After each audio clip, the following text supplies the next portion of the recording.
And this Saturday marks 2 years since the start of Russia's war in Ukraine. We bring you up to speed on the major events of the last 2 years. In the days prior to February 24th, 2022, uncertainty was in the air. Even as Russian troops massed along the border, many Ukrainians believed it was a bluff. Everyone is worried now, everyone is worried, but I don't think there will be a full-scale offensive. I don't think they will reach Kiev for sure.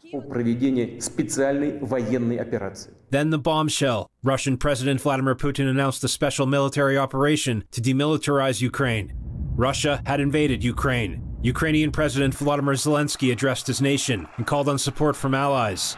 A minute ago, I had a phone call with President Biden. The United States of America has already started to gather international support. The army is working. The whole security and defense sector is working.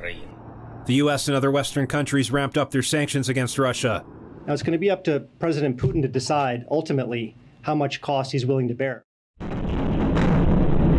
Over the next few weeks, Russia hit Ukraine with its full force. One after another, Russia captured Ukrainian towns until they were almost upon Kyiv. Footage from Ukraine's western border from that time shows thousands of civilians fleeing the country.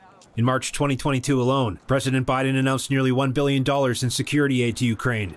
As the war dragged on, it became clear taking Ukraine would not be easy for Russia.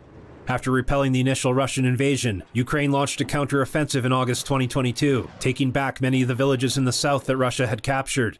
On September 21, 2022, Putin announced the partial military draft for Russian citizens, the first such mobilization since World War II, signaling a major escalation in the war. Protesters demonstrated against the draft in various parts of the country, met by police crackdowns. The European Parliament declared Russia a state sponsor of terrorism. The Biden administration announced an additional $400 million in military aid. Ukrainian troops entered the city of Kherson, bringing it back into Ukrainian control for the first time since March. As 2023 rolled around, fighting seemed to be at a stalemate. For months, Ukraine and Russia both tried to gain ground. In early June, Ukraine launched another major counteroffensive. Then a crisis for Russia. Yevgeny Prigozhin, the leader of the Russian mercenary Wagner Group, started criticizing the Russian leadership. On June 23rd, he led an armed rebellion against the Kremlin. They got as far as 200 miles from Moscow. Putin subdued the rebellion by the next day. Prigozhin was promised safe passage to Belarus. Exactly 2 months later, Prigozhin and other senior Wagner leaders were killed in a plane crash. On August 24th, Ukraine's military conducted an operation into Crimea. The peninsula had been under Russian control since 2014.